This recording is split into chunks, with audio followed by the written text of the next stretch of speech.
Yes, I'm well aware that we have an NBA Finals game tonight, but did you hear about LeBron? No, all right, let's get into it.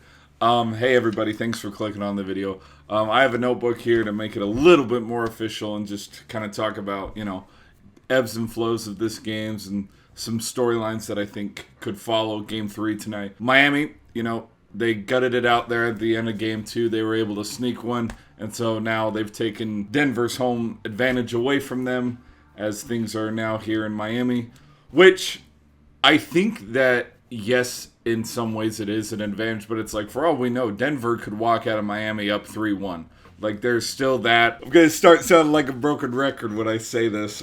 Jimmy Butler, he had a decent game last game. He had 21 points. Him and Bam tied for 21 behind Vincent, who had 23. And so hopefully this game can be his coming out party, and he can finally, make an impact in the series, like a big impact, like a Game 4, Game 5 in the Milwaukee series kind of impact. So I think he can get the 25 to 30 point range, hopefully. And then Bam in with him, 25 to 30 point range. Strus came out on fire in the last game, but then kind of, disappeared. And then Vincent, team leader, with 23. I think he's going to have another good game in front of the Miami crowd tonight, in that 20 to 25 point range. Duncan Robinson, he was a spark off the bench, and he had a lot of crucial buckets there towards the end of the game.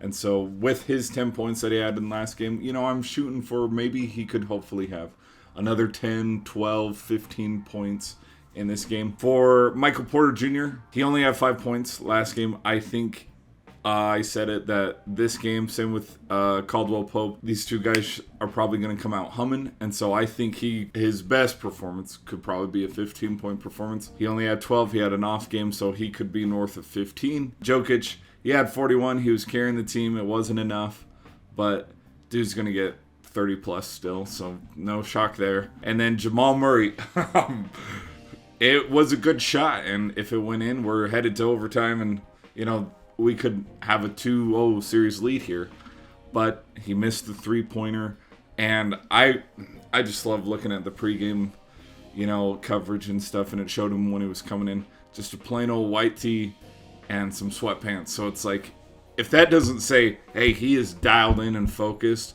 and he's not worried about his pregame fit, and he's trying to, win a game, I don't know what else says that. Like, the dude is locked in and laser focused, so I'd be concerned that Murray's going to absolutely come out and just destroy from beyond the arc. Some points of emphasis, and I'll switch back and forth between the Nuggets and the Heat. For the Heat, this is how I think they can win. They got to limit everybody else, like it worked last game when they were able to squeak out a win. For the Nuggets, no free throws, no free points, no free open looks on three. Heat to win.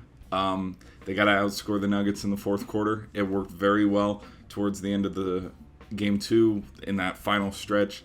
But then again, in turn for the Nuggets, not get outscored in the second half. For the halftime score, I'm going to say Miami's up, 60-49-ish, like I think it's going to be. Wow, Miami's up in this half. But then in the second half, that's where I think Nuggets are going to go on a run, and things are going to look pretty scary. But then the final score, again, late game, late runs, late surges in the fourth. I have Miami ended up moving on 117 to 109, where Miami does take a 2-1 lead. Out of 18 votes, who y'all got for Game 3? 56% of you said the Heat, and 44% said the Nuggets. Now, here's the concerning thing, is has the community tab been 0 for 2? Because if the community tab's been 0 for 2, looks like the Nuggets are winning tonight. Let's go Heat. I got Heat in Game 3. It'll be very impressive if the Heat can get Game 3 and 4, because, at that point, Game 5 in Denver, like, there's no way the Nuggets would win the first game and then drop the 4. Like, that'd be shades of the Thunder versus the Heat. I mean, Suns went up 2-0, and then they ended up dropping 4 in a row. So, it is what it is. At that point, if it is 3-2, favoring the Heat, headed back to Miami for Game 6, yes, I would pick Miami winning in 6. They'd be NBA champs. But we still got a Game 3. a game 4, a game 5. We still have games to play, so I'll catch you in the next video. Peace.